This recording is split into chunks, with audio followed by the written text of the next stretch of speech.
Baik, assalamualaikum warahmatullahi wabarakatuh.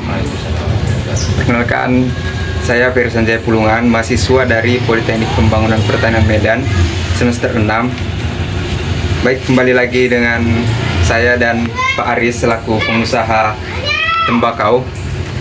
Baik, pada video kali ini, saya dan Pak Aris akan berbincang tentang bauran pemasaran dan siklus hidup produk serta rantai pasok dari produk Pak Aris sendiri. Jadi Pak, untuk bauran pemasaran terlebih dahulu Pak. Untuk bauran pemasaran kan dikenal ada sebagai 7P. Yaitu yang pertama itu tentang produk Pak. Jadi untuk produk Bapak sendiri ini Pak, bagaimana Pak? Mungkin Bapak bisa jelaskan. Kalau untuk produk sendiri, saya sudah mempelajari beberapa merek. Jadi mana merek itu yang masuk ke konsumen, maka itu saya ambil. Jadi untuk produk sendiri ini banyak gitu. Ada mungkin sampai ribuan. Tapi karena kita kan perlu konsumen itu biar supaya menikmatinya, maka saya pilih dulu. Saya rasakan dulu kalau memang itu bagus, maka itu saya yang jual. Berarti Bapak sudah mempelajari terlebih dahulu, baru menentukan produk apa yang mau dijual ya Pak ya? Mau jual, seperti itulah. Dan akhirnya terpilihlah untuk menjual tembakau ya Pak ya?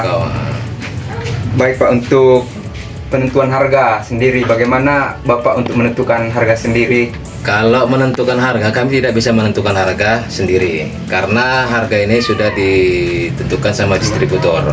Jadi harga itu harus sesuai dengan apa yang disampaikan distributor, karena distributor ini mempunyai reseller banyak gitu.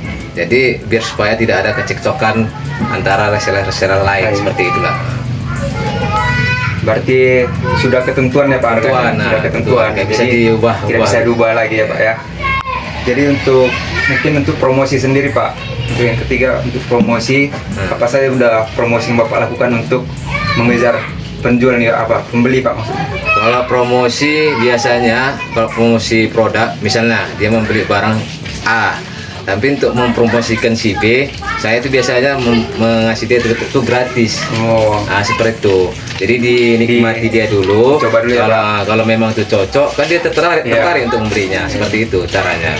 Saya kasih gratis untuk produk-produk yang belum dikenalnya gitu. Dikasih tester lah. Ya, tester. Baru untuk selanjutnya itu Pak ada place atau tempat. Jadi bagaimana Bapak untuk menentukan posisi lokasi yang strategis mungkin untuk membuka toko Pak? Sebenarnya kalau tempat strategis ini ya yang lebih bagus memang di dekat pinggir pasar. Tapi kan masalah penjualan ini sebenarnya bukan tempat yang strategis, tapi kan cara pelayanan kita kepada masyarakat ini yang harus kita tinggikan gitu, ramah-tamah segala macam. Tapi kalau tempat memang lebih bagus di pinggir pasar. Seperti itulah. Jadi untuk people atau untuk target pasar masyarakat atau orangnya Pak, atau itu bagaimana Pak? Kalau tembakau ini untuk target pasar untuk kedepannya mudah-mudahan meningkat. Kenapa? Karena tembakau ini memang nomor 2 kalau laki-laki penghisap tembakau ini artinya nomor 2 dari rantai makanan seperti itu. Jadi kalau tembakau ini mudah-mudahan untuk kedepannya itu peningkatannya luar biasa. Untuk proses Pak, untuk proses bagaimana Pak? Kalau proses apa nih sekarang? Untuk proses pelaksanaan lah Pak, pelaksanaan atau manajemen mungkin dalam toko Bapak ini. Kalau prosesnya itu kita ikut alur aja gitu. Karena kan untuk proses manajemen ini kan kita harus juga peka sama konsumen. Ya. Karena kalau konsumen nanti kita tengok dulu kondisi konsumen. Kalau konsumen nyaman ataupun menikmati, kita akan membuatkan misalnya untuk kedepannya itu yang lebih bagus lagi caranya. Dan untuk physical advice Pak, jadi itu mungkin seperti fisiknya atau pelayanan langsungnya, atau seperti fasilitas, atau seperti bagaimana pelayanan seperti itu Pak. Kalau fasilitas ya bagi saya masih bisa ada yang dibilang kan, tapi itu ke depannya saya akan merombak toko saya ini hanya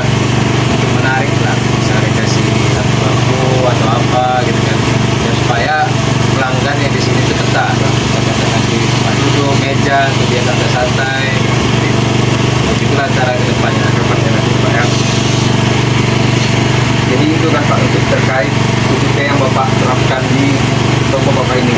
Dan yang seterusnya itu mengenai siklus hidup nih Pak, siklus hidup produk. Jadi kan dalam siklus hidup produk itu ada pengembangan atau pengenalan terlebih dahulu. Setelah pengenalan baru masuk ke siklus pertumbuhan, baru masuk lagi ke siklus kematangan atau sudah matang dan masuk ke siklus penurunan. Jadi menurut Bapak sendiri nih, setelah berdirinya toko Aris Tobacco ini, Bapak sendiri sudah melewati siklus-siklus apa saja Pak? Kalau yang pertama tadi apa?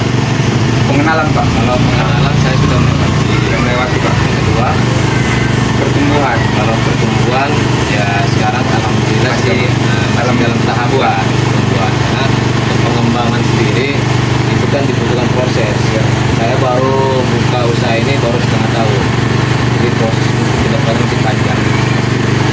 Berarti waktu dalam siklus pengenalan bagaimana Bapak lakukan?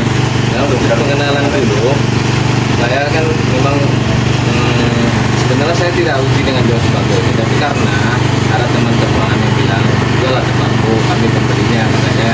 Jadi saya itu awal mulanya itu pengenalannya itu saya bungkusi, itu kan saya bungkusi, saya bawa keliling gitu, bawa keliling ke rumah teman-teman yang mau tembakau kan. Jadi keliling satu mau beli tembakau seperti itu. Kalau sudah beli saya jualkan dan beli saya jualkan. Jadi dari situlah awalnya dulu mengenalkan tembakau ini. Nah, udah gitu saya pun memakai tembakau juga gitu kan. Jangan pula kita mengenalkan tembakau tapi kita tidak pakai, Tidak mengenal lah Pak. tidak mengenal ini rasa apa, ini rasa apa. Jadi orang menjelaskannya itu susah ya. Berarti Bapak sudah melewati masa pengenalan. Berarti Bapak ini sedang berada di siklus pertumbuhan. Ya. Dan seterusnya itu Pak tentang rantai pasok nih Pak. Untuk rantai pasok dari produk Bapak ini bagaimana Pak untuk rantai pemasokannya dari hulu sampai ke hilirnya nih Pak? Rantai pemasukan ini tuh awalnya dari para petani tembakau. Para petani tembakau ini ada yang dari daerah Jawa dan juga ada juga dari Aceh. Gitu. Jadi yang dari Jawa ini sampailah ke Tengkulak, Tengkulak tembakau. Jadi ada putih-putih tembakau yang menampung dari lain. Sudah itu masuklah ke perusahaan. Itulah perusahaan yang sekarang mempunyai merek-merek tembakau yang sudah ada di setelah itu seperti itu. Setelah itu dari perusahaan masuklah dia ke distributor. Perusahaan itu ngantar ke distributor untuk pasarkan. Jadi dari distributor lah barulah masuk ke kami reseller. Kami ini adalah reseller. Jadi dari reseller barulah tembakau ini masuk ke konsumen. Konsumen yang menggunakan tembakau seperti itu. Berarti itulah berarti proses hulu sampai ke hilirnya Pak dalam usaha tembakaunya Pak ya. Baik Pak, terima kasih atas jawaban Bapak. Jadi mudah-mudahan apa yang disampaikan oleh Pak Aris ini bisa bermanfaat dan saya yakin pasti bermanfaat bagi kita semuanya. Apalagi untuk teman-teman yang mungkin sebagai pemula ingin membuka bisnis tembakau, apalagi bisnis tembakau ini cukup menjanjikan ya Pak ya. Apalagi ke depannya pasti sangat menjanjikan. Apalagi kata Bapak ini tembakau ini adalah kedua dari setelah makan kepentingan laki-laki ya seperti itu. Baik Pak, terima kasih ya Pak atas waktunya, semoga bermanfaat untuk kita semuanya Pak. Terima kasih Pak.